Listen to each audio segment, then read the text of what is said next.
So, hey girl, hey, I come to you from the pickup line, and I have to say, every second matters when it comes to the pickup line because I'm not where I want to be when it comes to the pickup line. But, anyways, we're here, and today I wanted to talk about letting go and why that's important and what that looks like, really, because I think it's funny that we often hold on to these stories. It's not really funny, but we hold on to these stories thinking that they're a badge of honor, but they're really truly holding us back. Now, in my last video, I talked about introducing the personification of the masculine energy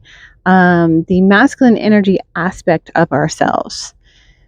Okay, so I want to kind of introduce this idea of letting go of stories and letting go of trauma through this personification. I've talked a lot about it, well, not really so much a lot about it, but I'll just say this. So we talked about personifying the masculine aspect of ourselves, the masculine energy aspect of ourselves, which creates the marrying ourselves. So we have the feminine energy aspect of ourselves and we have the masculine energy aspect of ourselves, and personifying it and cultivating that relationship and how that's going to be reflected in our reality. It all starts internal. And so why God is even looked at as a man, especially in Christianity, is because we are people. And so we relate to people. And so the God energy, we kind of look at as a man or a woman because we're people. Like to a dog, God is probably a dog. Yeah, God is probably a dog because it makes sense to us to relate to this loving energy, this intelligence, this source energy as something we can relate to. And so that's why I wanted to introduce this idea of, personifying the masculine energy aspect of ourselves as our man, right? But so today, though, I wanted to talk about letting go of the story because I fell into this trap myself. I was contending with something in my reality. I can't quite remember what it was, but I was like, this always happens to me. This is how I was raised, or something I said along the lines. And then it hit me. I'm like, Amber, you're holding on to this story. You're holding on to this story. And that's why you're contending with it in your reality in the first place. Because after I talk about letting go of this story, I want to then move into really characterizing a loving relationship and having the audacity in our reality. But we're going to get there. But in this video, I really want to talk about letting go of the story because I see it a lot, especially when it comes to certain people, certain family members, holding on to I'm a survivor story. I went through this and that in my reality, growing up, or I was raised this way. We all do it. I do it myself. We all do it.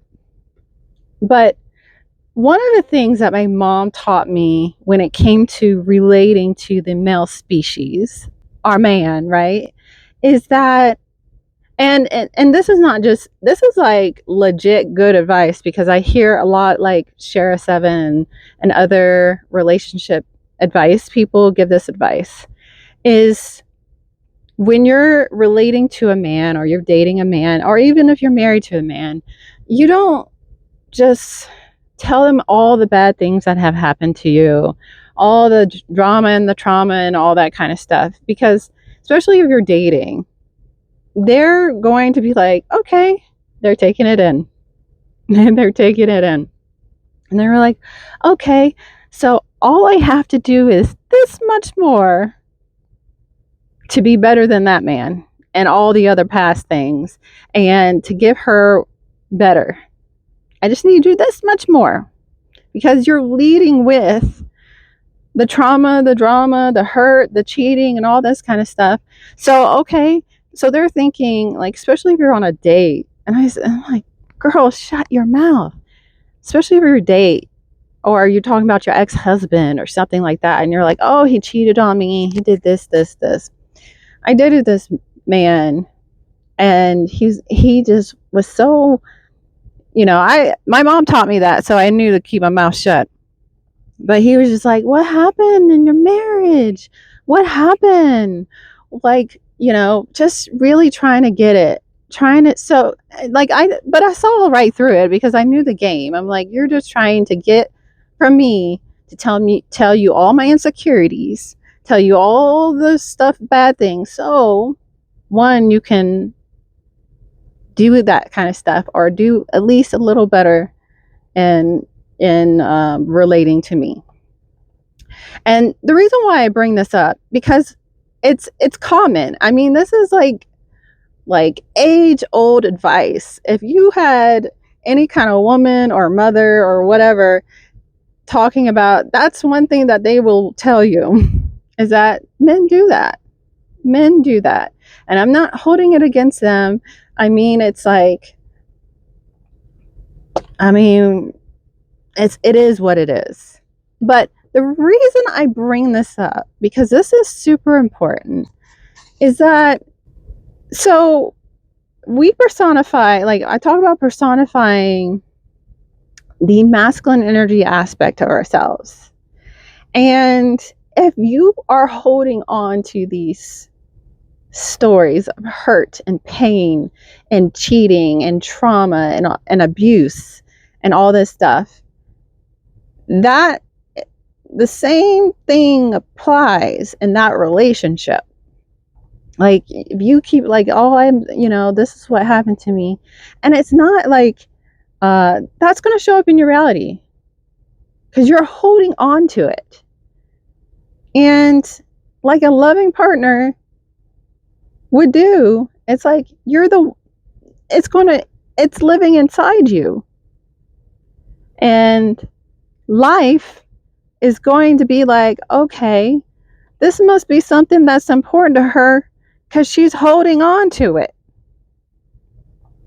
And this is, I named the masculine, the masculine aspect of me, life. So life is going to be like, well, she keeps bringing it up. She's holding on to it. So I'm going to give her what she wants.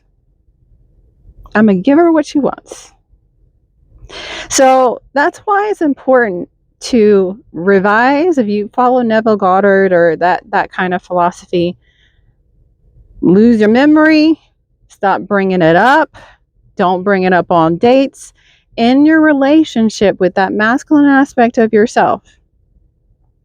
Don't bring it up. Act like it never happened. And I understand people are like, how can you just act like how you were raised didn't happen? You can. There's certain aspects of how I was raised that I revise. As far as I'm concerned, I grew up playing tennis, and girl, that's so far from the truth. But I grew up playing tennis and going to the country club. You can do that. And those are the stories that you tell him. Those are the stories that you share with your man, with life, because life is going to reflect that back to you. And just like in real dating, oh my gosh, my phone's about to cut off, so I'm going to have to redo this. And just like that, it did cut off. But just like in real dating or relating to men and your reality, you want to share with them all the great things that has happened to you. Like, when you're dating a man and you're relating to a man, you tell him all the beautiful dates you've been on, how men treated you, and how you were, cherished and loved and, lavished, right? those are the things that you should be sharing, because guess what? They're going to be like, oh, I need to do that.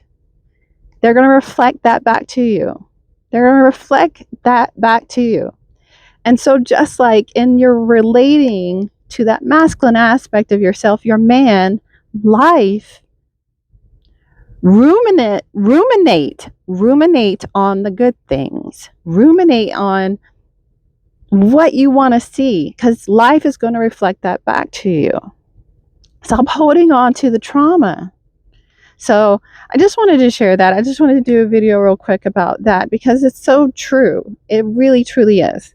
And my phone's about to cut off. My memory is, it is what it is because we do it on the phone. But, I just wanted to share that. The next video, I want to talk about personifying life. And so that's what we're going to talk about in the next video. Anyways, I got to go.